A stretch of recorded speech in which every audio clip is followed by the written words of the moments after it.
मुल्क को कर्जों के जाल से निकालने, मुआशी इस्तेहकाम हासिल करने और मौजूदा IMF प्रोग्राम को आखिरी कर्ज प्रोग्राम करार देने वाली हुकूमत मुसलसल कर्ज में इजाफा कर रही है। ताज़ा तरीन आदादोशुमार के मुताबिक विफाकी हुकूमत ने इब्तदाई सवा साल के दौरान मुल्की कर्जों में 11,235 अरब रुपए का रिकॉर्ड इजाफा किया है, जिसके बाद कर्जे मुल्की तारीख की नई बुलंद तरीन सतह पर पहुंच चुके हैं। स्टेट बैंक दस्तावेज के मुताबिक मार्च 2024 से मई 2025 के दौरान विफाकी हुकूमत के मकामी कर्जे में 10,784 अरब रुपए और बैरूनी कर्जे में तकरीबन 451 अरब रुपए का इजाफा हुआ है, जिसके बाद विफाकी हुकूमत का कर्जा मई 2025 तक बढ़कर 76,045 अरब रुपए हो गया, जबकि फरवरी 2024 में विफाकी हुकूमत के जिम्मे कर्ज 64,810 अरब रुपए था। दस्तावेज के मुताबिक फरवरी 2024 तक मरकजी हुकूमत का मकामी कर्जा 42,675 अरब रुपए था, जो मई 2025 तक बढ़कर 53,460 अरब रुपए का हुआ। अप्रैल 2022 में इमरान खान के खिलाफ अदम एतमाद की तहरीक कामयाब हुई। उस वक्त पाकिस्तान का कुल कर्ज 43,704 अरब रुपए था, जिसमें से 14,791 अरब रुपए गैर मुल्की जबकि 28,913 अरब रुपए मकामी कर्ज की मद में वाजिबुल अदा थे। उस वक्त रुपए के मुकाबले में डॉलर की कदर 185 रुपए 69 पैसे थी। मगर फिर अप्रैल 2022 से अगस्त 2023 के दौरान यानी PDM हुकूमत के खात्मे तक कुल मुल्की कर्ज 63,959 अरब रुपए तक पहुंच गया। इस कर्ज में 24,174 अरब रुपए गैर मुल्की जबकि 39,795 अरब रुपए मकामी कर्ज था। अगस्त 2023 में रुपए के मुकाबले में डॉलर की कदर 305 रुपए 61 पैसे थी। PDM हुकूमत खात्मे के बाद निगरान हुकूमत तश्कील पाई और तकरीबन 8 माह तक कायम रहने वाली इस हुकूमत ने मुल्की कर्ज में 1408 अरब रुपए का इजाफा किया। निगरान हुकूमत के खात्मे और मार्च 2024 में शहबाज शरीफ की जानिब से एक बार फिर वजारत उस्मा का हल्फ उठाने के वक्त पाकिस्तान का कुल मुल्की और गैर मुल्की कर्ज 65,378 अरब रुपए था, जो अब बढ़कर 76,045 अरब रुपए तक पहुंच चुका है। यानी शहबाज शरीफ हुकूमत ने अब तक कर्ज में 10,666 अरब रुपए इजाफा किया है। ये भी एक हकीकत है कि पाकिस्तान ने माली साल 2025 में 1.5 खरब रुपए का अवामी कर्ज क़ब्ल वक्त अदा कर दिया। कर्ज अदायगी के साथ ही विफाकी हुकूमत ने रवा माली साल की पहली तिमाही यानी जुलाई से सितंबर के दौरान माली खसारे को पूरा करने के लिए मुल्की बैंकारी शोबे से 5.57 खरब रुपए का कर्ज पाकिस्तान इन्वेस्टमेंट बॉन्ड्स और मार्केट ट्रेजरी बिल्स नीलाम करके इकट्ठा करने का फैसला किया। यह हदफ गुज़िश्ता माली साल की पहली तिमाही के मुकाबले में 40% ज्यादा है। माहिरीन के मुताबिक माली खसारे को पूरा करने के लिए जाने वाले इस कर्ज के नतीजे में रवा माली साल के दौरान सिर्फ सूद की अदायगियों पर 8 खरब रुपए इजाफी खर्च होंगे। कर्ज और सूद की अदायगियों में इजाफे के साथ साथ मुल्क की विफाकी वजारतों में होने वाली बेज़ाब्तियों और मुल्क भर में सालाना चोरी की जाने वाली बिजली में भी इजाफा हो रहा है। सहाफ़ी अंसार अब्बासी की खबर के मुताबिक ऑडिटर जनरल ऑफ पाकिस्तान की माली साल 2023-24 की ऑडिट रिपोर्ट में 1100 अरब रुपए की संगीन माली बेज़ाब्तियों, कवायद की खिलाफ वर्जियों और सरकारी फंड्स के गलत इस्तेमाल की निशानदेही की गई है।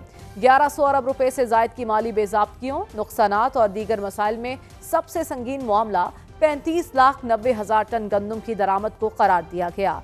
ऑडिट रिपोर्ट के मुताबिक गंदम उस वक्त दरामद की गई जब मुल्क में मकामी सतह पर वफर मिकदार में गंदम मौजूद थी और इस फैसले से 300 अरब रुपए से जायद का नुकसान हुआ। मकामी मंडी में गंदम की भरमार हुई और काश्तकारों को मौशी मुश्किलात का सामना करना पड़ा। इसके अलावा रिपोर्ट में विफाकी वजारतों की जानिब से बजट की मंजूरी के बगैर अखराजात, मालियाती कवायद की खिलाफ वर्जियों, इजाफी अलाउंसेस की मद में ज्यादा अदायगियाँ, खरीदारी में बेकायदगियों और दीगर खिलाफ वर्जियाँ शामिल है। वज़ीर तवानाई ओवैस लगारी ने कौमी असम्बली की कायमा कमेटी बराए तवानाई को आगाह किया कि मुल्क में सालाना 250 अरब रुपए की बिजली चोरी हो रही है। सिर्फ गरीब नहीं बल्कि बड़ी सनतें और फर्नेस ऑयल प्लांट्स भी बिजली चोरी में मुलव्विस हैं। जिस तरह ऑडिट रिपोर्ट में गंदम मौजूद होने के बावजूद गंदम दरामद करना संगीन मामला करार दिया गया, वहीं चीनी के मामले में देखा गया है कि पहले चीनी वाफर करार देकर बरामद की जाती है और फिर कुछ ही अरसे के बाद वही चीनी महंगे दामों दरामद कर ली जाती है और अब एक बार फिर ऐसा ही हो रहा है।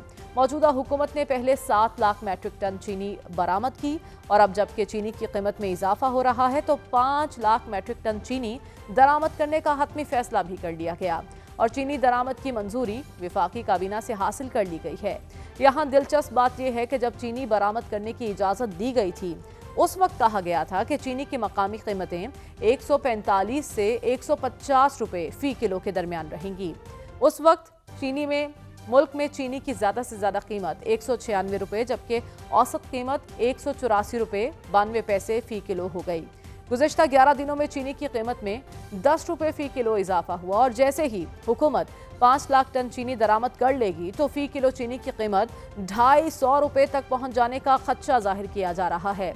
लेकिन अब FBR की जानिब से जारी 2 नोटिफिकेशंस में कहा गया कि दरामदी चीनी पर टैक्स को 18% से कम करके 0.25% करने का फैसला किया है, जबकि होलसेल ग्रॉसर्स एसोसिएशन ने हुकूमत की जानिब से 5 लाख टन चीनी दरामद करने के बजाय सट्टेबाजों और जखीरा अंदोजों के खिलाफ क्रैकडाउन का मुतालबा करते हुए कहा कि मुल्क में वाफर चीनी मौजूद है, क्रैकडाउन करके मसनूई इजाफे को रोका जाए। मौजूदा इत्तेहादी हुकूमत को इख्तदार संभाले तकरीबन 18 माह गुजर चुके हैं और इन 18 माह के दौरान कर्ज में मुसलसल इजाफा हो रहा है, सूद की अदायगियां बढ़ रही हैं, तवानाई शोबे का गर्दिशी कर्ज भी बढ़ रहा है। मगर इसके बावजूद हुकूमत का दावा है कि हमारी समत दुरुस्त है और जल्द पाकिस्तान IMF को हमेशा के लिए खैरबाद कह देगा। लेकिन इन तमाम दावों में हुकूमत ऐसी पॉलिसीज पर अमल दरामद जारी रखे हुए है जो मुल्की खजाने पर बोझ डाल रही है।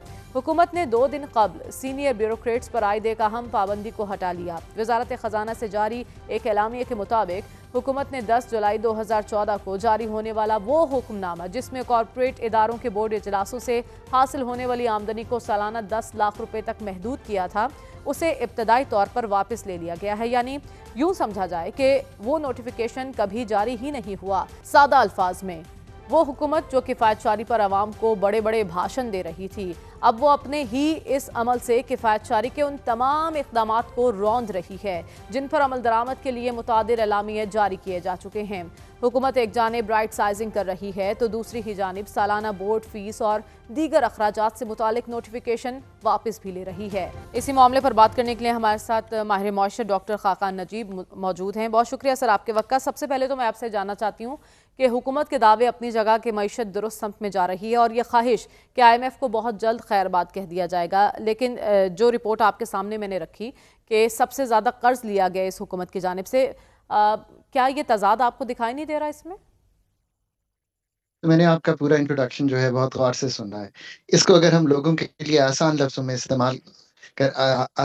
में एक्सप्लेन करना चाहें तो it is the following. Pakistan में जी। इस वक़्त एक मैक्रो स्टेबिलिटी की फ़िज़ा है, इसको कोई डिनाई नहीं कर सकता। इसका मतलब है कि आपका जो मालियाती ख़सारा है वो कुछ सँभल रहा है, आपकी इन्फ्लेशन अफ़रात-ए-ज़र नीचे आ गई है और आपकी जो एक्सटर्नल अकाउंट है यानी कि बैरूनी जो आप इम्पोर्ट करते हैं माइनस एक्सपोर्ट एंड रेमिटेंसेस वो थोड़ा-सा सरप्लस में आ गया है और आपके रिज़र्व्स का एक बिल्डअप है। ये एक टिपिकल बिहेवियर है किसी भी इकोनॉमी का जो IMF से एंगेज करती है। हम जितना भी लिटरेचर देखते हैं वो हमें यही बताता है कि इकोनॉमीज़ में एक मैक्रो स्टेबिलिटी 12 से 14 महीने में आ जाती है। पर इसका कतई तौर पे ये मतलब नहीं है कि आपने शुगर सेक्टर के जो दूररस मसाइल हैं उनको हल कर लिया है। आज भी एक फायर फाइटिंग मोड में आपने ये कोशिश की है कि कीमतों को नीचे लाने के लिए इम्पोर्ट किया जा सके। मैंने कल ही इस पे एक बड़ा दिलचस्प ट्वीट किया है जिसमें मैंने ये लिखा है कि अगर आपने शुगर के मसाइल को हल करना है तो आपको पाकिस्तान की यील्ड्स को बूस्ट करना पड़ेगा, डाइवर्सिफिकेशन करके यानी कि जो शुगर प्लांट्स हैं वो एथनॉल, बगास और काम करें सो दैट उनकी कॉस्ट नीचे आए। डीरेगुलेट करना पड़ेगा मार्केट को, ट्रू मार्केट कंपटीशन लाना पड़ेगा, एंटी कार्टेल लॉज लाने पड़ेंगे, टेक ड्रिवन सप्लाई मॉनिटरिंग करनी पड़ेगी और एक सुक्रोज बेस्ड प्राइसिंग जो टाइमली हो फार्मर्स को करनी पड़ेगी। सो कहने का ये मतलब है कि ये जो तो आपके टाइम और सजेशंस है ना, स्पेस हमें हुकूमत इस आज पर मिली किस है। हद तक अमल जी। करती है ये देखना बाकी होगा। लेकिन मैं आपसे जानना चाहती हूँ, आपने बात की सादा अल्फाज में हुकूमत की मौशी पॉलिसी दुरुस्त समत पर गामजन है, क्या आम आदमी को फ़ायदा पहुँच रहा है, कोई रिलीफ है आम आदमी के लिए इसमें? तो अगर पाकिस्तान में इस वक्त ये मैक्रो स्टेबिलिटी ना होती, आईएमएफ की एंगेजमेंट ना होती, तो गो बैक 14 टू 18 मंथ्स, आप पाकिस्तान में डिफॉल्ट की गुफ्तगू कर रहे थे, रुपया कमजोर हो रहा था, इन्फ्लेशन 29% पे थी।